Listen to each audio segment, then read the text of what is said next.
वेंगुर्ले तालुक्यातील आंबा आणि काजू बागायतदारांनी पीक नुकसानीच्या भरपाईसाठी वेंगुर्ले तहसील कार्यालयासमोर धरणे आंदोलन छेडलं असून वेंगुर्ले बस स्टँड ते वेंगुर्ले तहसील कार्यालयापर्यंत मोठ्या संख्येनं बागायतदारांनी एकत्र येऊन मोर्चा काढला। अवकाळी पाऊस, बदलता हवामान यामुळे उत्पादनात मोठी घट झालेली असल्याचा आरोप बागायतदारांनी यावेळी केलाय। या आंदोलनामध्ये मोठ्या संख्येनं बागायतदार सहभागी झाले होते।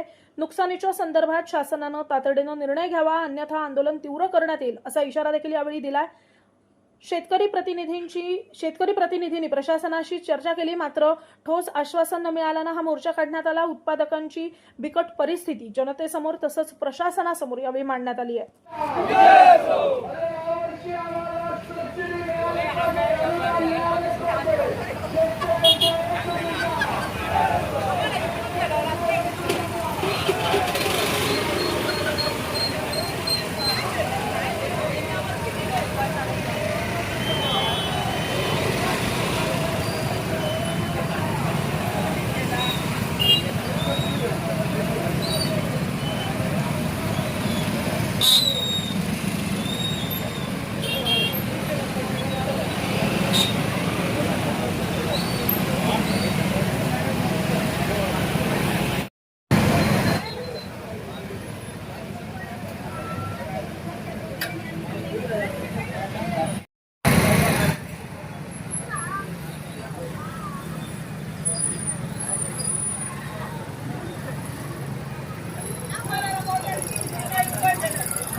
आडूचे वडे नाही आपले गाडी सगळे दिल्यानंतर मागे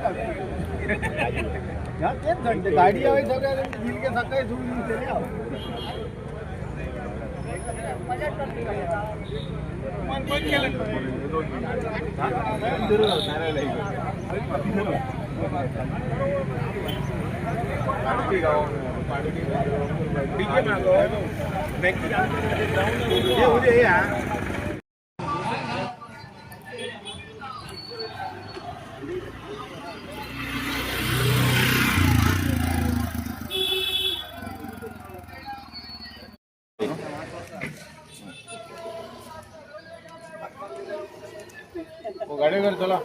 अरे या का झाड असा नाही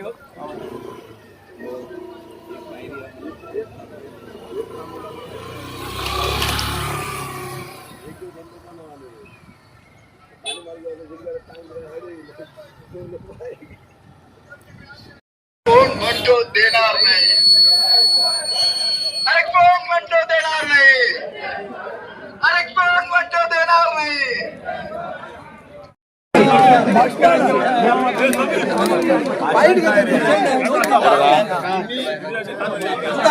आंदोलन करण्यामध्ये हॅलो हॅलो हॅलो हे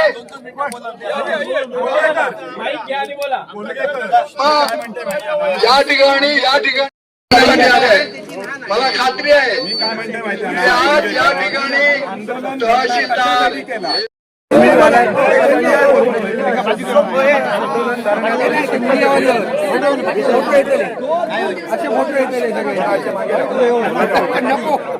आहे. आपण गेले शेतकऱ्यांचं नेतृत्व केलं असं हा पहिला मोर्चा आहे, पहिलं आंदोलन आहे की त्या ठिकाणी आज सगळ्यांनी स्वतःचं नेतृत्व स्वतः केलं आणि त्याची परिणती आज हजारो लोक इथे जमण्यामध्ये झालेली आहे. सर्वात पहिलं या ठिकाणी आज तुमच्या वतीने, आमच्या वतीने, सगळ्यांच्या वतीने सगळ्यांच्या या ठिकाणी आज अभिनंदन करतो. कारण जर आता नाही तर कधी नाही ही संजय गावडेंच्या या ठिकाणी स्लोगन होती. आता नाही तर कधी नाही. आणि म्हणून या ह्याच्यामध्ये आज आपण गेले आपण प्रयत्न केले, अनेक मिटिंगा घेतल्या, अनेक गावाशी संपर्क साधला, शेतकऱ्यामध्ये जागृती झाली आणि ही सुरुवात आहे. मी या ठिकाणी तहसीलदारांच्या माध्यमातून शासनाला आज सूचना करतो की हा वेंगुर्ल्यात एकदा आतापर्यंत स्वातंत्र्याच्या आधी महात्मा गांधींनी शिरोड्यामध्ये आंदोलन केलं आणि देश पेटला होता. हे वेंगुर्ला आहे. या वेंगुर्ल्यामध्ये सुरुवात झालेली आहे. आणि या सुरुवातीच्या ठिकाणी जर शासनाने आमच्या योग्य मागण्याकडे, आमच्या ठिकाणी आमचा शेतकरी आज नेस्तनाभूत झालेला आहे. 5%, 10% नाही, तो -50% झालेला आहे. पुढची 5 वर्ष तो उभा राहू शकत नाही. अशी परिस्थिती असताना गेल्या 4 वर्षात आमच्या तोंडाला पानं पुसण्याचं काम शासनाने केलेलं आहे. यावेळी हा विषय गांभीर्याने घेऊन आपल्या शासनाने आता चालू अधिवेशनामध्ये त्वरित आज या ठिकाणी आमच्या मागणीप्रमाणे हेक्टरी आंब्यासाठी 5 लाख, काजूसाठी हेक्टरी 3 लाख ही नुकसान भरपाई त्वरित आज या ठिकाणी आज वितरित केली पाहिजे. तसे आदेश या अधिवेशनामध्ये निघाले पाहिजे. आणि आमच्या जो या ठिकाणी आज पत्र दिलेलं आहे, इथे कुठलीही या ठिकाणी आज सीमा नाही. आंबा बागायतदाराच्या पूर्ण क्षेत्राला नुकसान भरपाई मिळालीच पाहिजे. आणि या ठिकाणी आज कृषी विभागाने जो या ठिकाणी आज अहवाल दिलेला आहे त्याप्रमाणे पंचनामे नाहीत, पंच यादी नाही. आज सरसकट 7-12 प्रमाणे 8 प्रमाणे शेतकऱ्यांना या ठिकाणी आज त्याची नुकसान हक्काची नुकसान भरपाई मिळाली पाहिजे. अवकाळी झाली नाही, दुसऱ्या दिवशी सगळं विधान पाहून गाजतं. आणि आज आम्ही या ठिकाणी पालकमंत्र्यांनी दिलेला जो या ठिकाणी आदेश असेल किंवा इतर या ठिकाणी आज आमदार या ठिकाणी प्रयत्न करत असतील ते पुरेसे नाही. हाऊस त्यांनी या ठिकाणी विधानसभा डोक्यावर घेतली पाहिजे. कोकणात 34 आणि मुंबईच्या 34 पैकी 25 आमदार हे कोकणातले आहेत. आणि म्हणून विधान भवन जोपर्यंत नुकसान भरपाई डिक्लेअर होत नाही तोपर्यंत विधानसभा चालता कामा नये, आता या ठिकाणी कामकाज होता नाही अशी आमची मागणी आहे. तेव्हा शासनाने त्वरित अंत न बघता निर्णय घ्यावा अशी विनंती करतो आणि संजय गावडे साहेबांना सांगतो.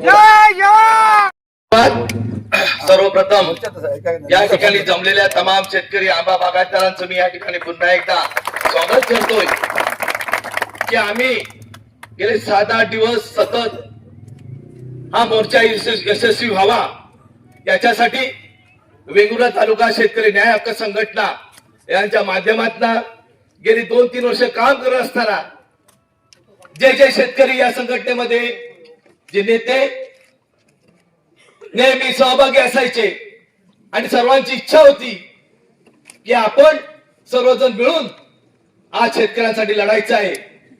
आजची परिस्थिती आंबा बागायतदार, काजू बागायतदारांची पाहिल्यानंतर, विदारक परिस्थिती पाहिल्यानंतर असं वाटायला लागलंय की हा एकतर कोकणचा शेतकरी राजा एकतर नष्ट होण्याच्या मार्गावर आहेच किंवा नष्ट करण्याच्या मार्गावर आहे. अशा प्रकारच्या प्रत्येक शेतकऱ्याच्या मनामध्ये संशयाची भीती वाटत आहे. कारण आज जर बघितलं आपण तर संपूर्ण या सिंधुदुर्ग जिल्ह्यामध्ये अशी परिस्थिती आहे की आंब्याची झाडं, काजूची झाडं ही कोळशासारखी काळी झालेली आहेत.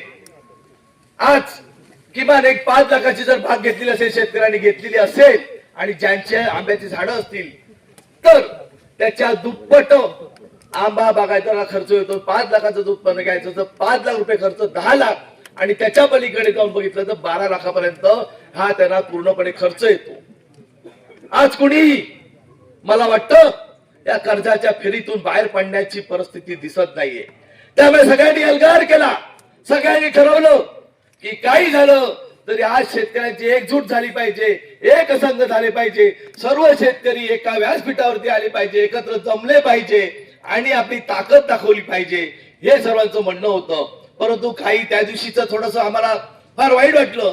काही लोकांना आपले काही नेते घेऊन मुंबईला गेले, इथं बैठक जिल्ह्याला निवेदन दिलं. अरे एवढे भले शेतकरी आहेत, का तुम्ही त्यांना सोबतीला घेतलं नाही, का त्यांना तुम्हाला विश्वासात घेतलं नाही, का तुम्ही तिथपर्यंत जाऊ शकत नाही, हे फार वाईट वाटतं.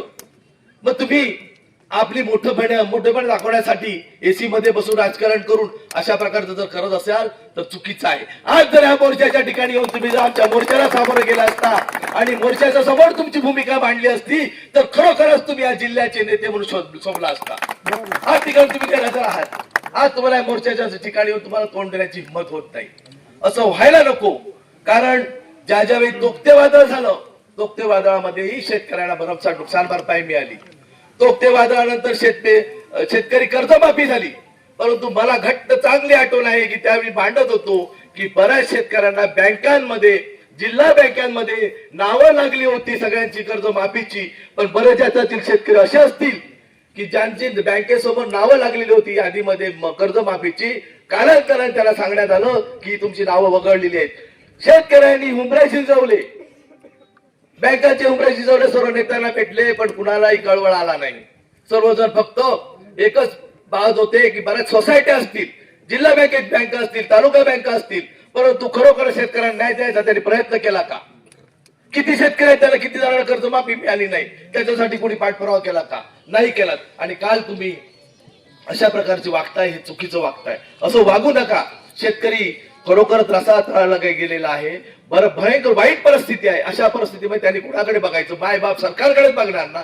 असं जर तुम्ही वागत असाल तर ते चुकीचं होते. म्हणून आम्ही सर्वांनी ठरवलं की भव्य मोर्चा निघाला पाहिजे, सर्व शेतकरी एकत्र आले पाहिजे आणि सर्व शेतकरी बांधव आज वेगवेगळ्या तालुक्यामध्ये एकत्र जमले.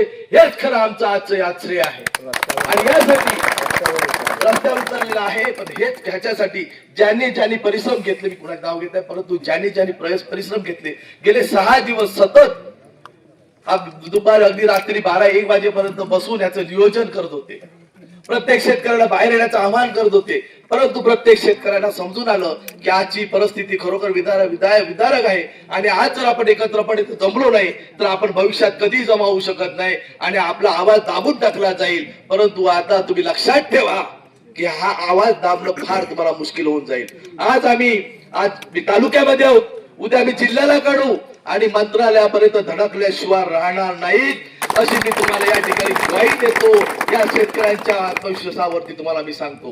त्यामुळे सरकारने लवकरात लवकर नुकसान भरपाई जाहीर करून या शेतकऱ्यांचा अंत पाहू नये अशी मी सर्वांना विनंती करतोय. याच्या पुढेही शेतकऱ्यांना तुम्ही अगदी कधीच गृहीत धरू नका. म्हणजे तुम्ही जसं काय आम्ही तुमच्यावरती कर्ज देताना उपकार करतो किंवा तुम्हाला आम्ही एखादी सबसिडी योजना देताना उपकार करतो, हे तुम्ही उपकार असं समजू नका. आणि प्रत्येकाला याच्यापेक्षा एक सुंदर म्हणजे माझी कल्पना आहे की त्या नेत्यांना एवढी विनंती आहे की तुम्ही शेतकऱ्यांच्या अवजारांवरती, शेतकऱ्यांच्या खतांवरती, शेतकऱ्यांच्या तुम्ही औषधांवरती, कीटकनाशकांवरती जो जीएसटी लावलाय तो अगोदर सगळ्यात पहिला माफ करा. आणि ही मागणी सर्वप्रथम ह्यानंतर आम्ही लावून धरणार आहोत. आणि जर तोपर्यंत ती माफी होत नाही तोपर्यंत शेतकरी गप्प बसणार नाही. खतांचे किमती वाढलेले आहेत. 50 किलोचं पोतं 45 किलो झालं, 45चं 40 झालं. शेतकरी सहन करतायत अक्षरशः. त्यामुळे आता सहनशीलतेचा तुम्ही अंत पाहू नका. आणि या शेतकरी राजाला माझी विनंती आहे की आपणही शांत बसू नका. जोपर्यंत आपल्याला न्याय मिळत नाही, जोपर्यंत एकतरी आपल्याला आंबा बागायतदारासाठी 5 लाख मिळत नाही, काजूला 3 लाख मिळत नाही, तोपर्यंत हे आंदोलन आपण सर्वांनी चालवायचं आहे. सर्वांना पुन्हा एकदा मी या ठिकाणी धन्यवाद मानून, आभार मानून सर्वांनी या ठिकाणी सगळ्या शेतकऱ्यांना न्याय देण्याचा प्रयत्न करा. शेतकऱ्याच्या बाजूला राहा, शेतकऱ्याच्या समोर तुम्ही येऊन त्याच्या समोर विनंती करा. आणि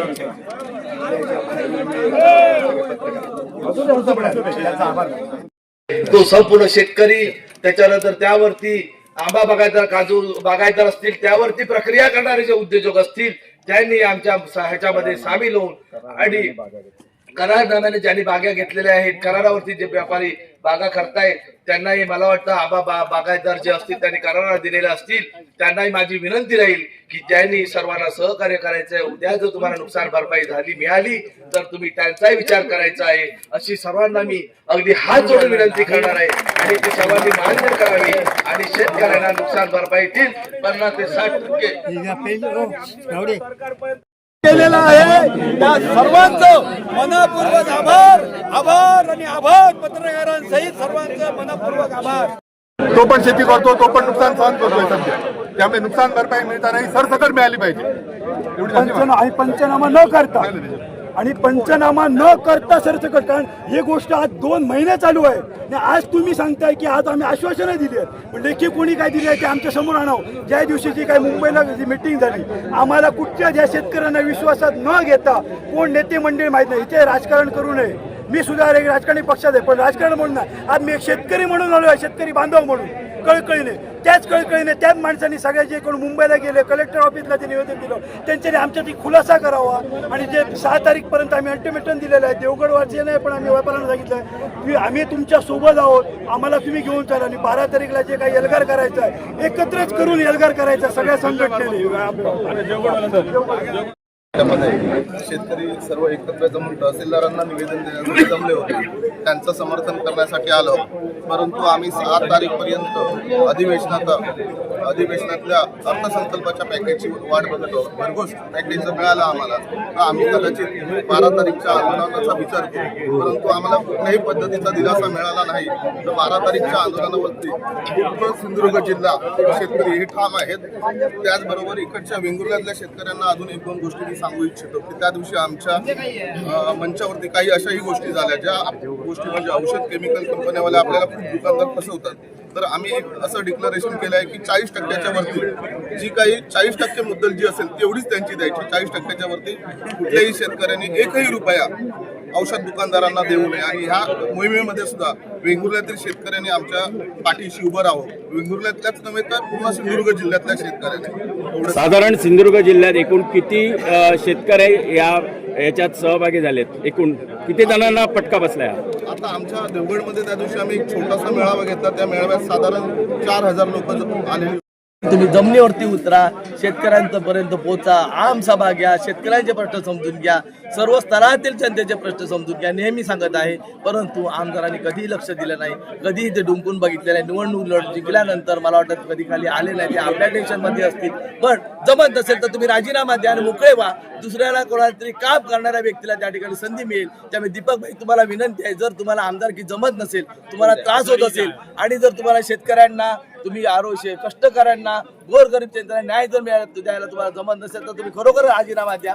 कारण एवढा शेतकरी चिडलेला आहे की जर या तालुक्यातील या मतदारसंघातील आंबा बागायतदार नुकसानग्रस्त होत आहे तर तुम्ही कुठेही त्यांच्या भेटीला किंवा त्यांचे दुःख समजून घेण्यासाठी आला नाही. त्यामुळे या संपूर्ण कोकणातील आमदारांना अशी विनंती आहे की तुम्ही विधानसभा दुमदुमवून सोडा आणि शेतकऱ्यांच्या पाठीचे लक्षवेधी मांडा. तुम्ही भाषण करा, त्या ठिकाणी हल्लाबोल करा, त्या ठिकाणी गदारोळ करा. परंतु आंबा नियोजन एवढ्यासाठीच आहे की गेली 3-4 वर्ष सातत्याने शेतकऱ्यांचं नुकसान होऊन फक्त पंचनामे आणि पंचनामे याच्यामध्ये या ठिकाणी शासन अडकलेलं आहे. प्रत्यक्ष शेतकऱ्यांच्या हातामध्ये काही मिळत नाही. पण यावर्षी 2025-26 सीझनमध्ये कोणत्याही प्रकारे शेतकरी हा नेस्तनाभूत झालेला आहे. एखाद्या हेक्टरी समजा जे अपेक्षित उत्पन्न आहे त्याच्या 0% उत्पन्न आहे. 5%, 10% नाही. एखाद्या शेतकऱ्याने कुठेतरी 50 आंबे काढले, ते उत्पन्न धरता येत नाही. तुम्ही जर 100 ज्या झाडाच्या बागेमध्ये गेलात तर आज या ठिकाणी त्या बागेमध्ये 2 किंवा 3 पार्सल आंबे नाही. त्याने या ठिकाणी आज जूनपासून या ठिकाणी वापरलेलं खत असेल, नोव्हेंबरपासून केलेल्या फवारण्या असतील, त्यांची मजुरी असेल, खताचे पैसे असतील, औषधांचे पैसे असतील, तो काही देऊ शकत नाही. घेतलेलं कर्ज आहे, हे कर्ज तो कशाही प्रकारे फेडू शकत नाही. थोडक्यात सांगायचं तर पहिल्यांदा कोकणातला शेतकरी हा नेस्तनाबूत झालेला आहे. आणि अशावेळी आमची अशी मागणी आहे की शासनाने प्रत्येक वेळी पश्चिम महाराष्ट्र असेल किंवा विदर्भ असेल याला वेगवेगळ्या माध्यमातून मदत होते, परंतु कोकणाने कधी मागितली नाही. कोकणातल्या शेतकऱ्यांनी आत्महत्या केली नाही, याचा अर्थ त्याच्याकडे बघायचंच नाही. ह्या जे काही शासनाचं धोरण आहे हे चुकीचं आहे. पालकमंत्र्यांनी काही आदेश दिले, शेतकऱ्यांनी फोटो, कृषी विभागाने फोटो पाठवले, म्हणजे आम्हाला आंदोलन मिळालं नाही. आज आमची अशी मागणी आहे की कोकणातले जे आमदार आहेत त्या आमदारांनी कोकणातून गेलेले मुंबई, ठाणा याच्यामध्ये जे काही आमदार झाले या सर्व आमदारांनी एकजूट दाखवली पाहिजे आणि हाऊस बंद पाडलं पाहिजे. कोणत्याही प्रकारात जोपर्यंत आंबा नुकसान भरपाईचा निर्णय होत नाही तोपर्यंत विधानसभा चालता कामा नये, अशा तऱ्हेची आमची मागणी आहे. वेंगुर्ल्यामध्ये जेव्हा एखाद्या आंदोलनाची सुरुवात होते तो जिल्हा पेटायला वेळ लागत नाही. आज रत्नागिरीसुद्धा या ठिकाणी आज सफर आहे. देवगड तर कधी, देवगड हा आमचा बादशाह होता, पण यावेळी पहिल्यांदा देवगडमध्ये आंबा नाही, मालवणमध्ये आंबा नाही, बाकीचा तो सावंतवाडी, कुडाळ याच्यामध्ये आंबा नाही. मग हा शेतकऱ्यांनी जायचं कुठे, मागायचं कोणाकडे, अशी परिस्थिती निर्माण झाली असताना आमच्या मताप्रमाणे काल 2 दिवस या ठिकाणी आज विदर्भात पाऊस पडला तर हाऊसमध्ये या ठिकाणी जोरदार चर्चा झाली. पण आंब्यामध्ये कोणीतरी मुख्यमंत्र्यांना भेटून निवेदन देतो, कोणीतरी या ठिकाणी आज बोलतो. काय एकत्र होत नाही? ज्या लोकांच्या जीवावर तुम्ही निवडून जाता, ज्या लोकांचा हे करता त्या लोकांसाठी तुम्ही नाही आहात का? आमदारांनी पहिल्यांदा दाखवून देण्याची वेळ आहे. एकत्रितपणे माननीय मुख्यमंत्री हेच आता अर्थमंत्री आहेत, त्यांच्याकडे एकत्रितपणे मागणी करावी आणि उद्या ह्या येत्या 4 ते 5-6 तारीखपर्यंत त्यांनी या ठिकाणी आज जी नुकसान भरपाई आहे त्याचं या ठिकाणी आज डिक्लेअर करावी, आज त्याचं जाहीर करावं आणि नुसतं जाहीर करून थांबू नये. कारण त्या बच्चू कडूने या ठिकाणी कर्जमाफीसाठी मोर्चा काढला, त्याला 30 जून दिली. आमच्या शेतकऱ्याला जर उद्या एप्रिल महिन्यात जर नुकसान भरपाई मिळाली नाही मार्चपूर्वी तर तो पुढच्या वर्षीची मेहनत करू शकत नाही. परत तो पुढची 5 वर्ष शेतकरी उभा राहू शकत नाही. आंबा उत्पादक, काजू उत्पादक उभा राहू शकत अशी परिस्थिती आहे. त्यामुळे शासनाने जाणतेपणे आज या ठिकाणी योग्य तो निर्णय घ्यावा आणि पहिल्यांदा कोकणासाठी काहीतरी केलं अशा तऱ्हेचं श्रेय घ्यावं आणि आमच्या शेतकऱ्याला उभं राहण्यासाठी मदत करावी, एवढी नम्रता हात जोडून विनंती आहे. 50% किंमत कमी करावी, आतापर्यंत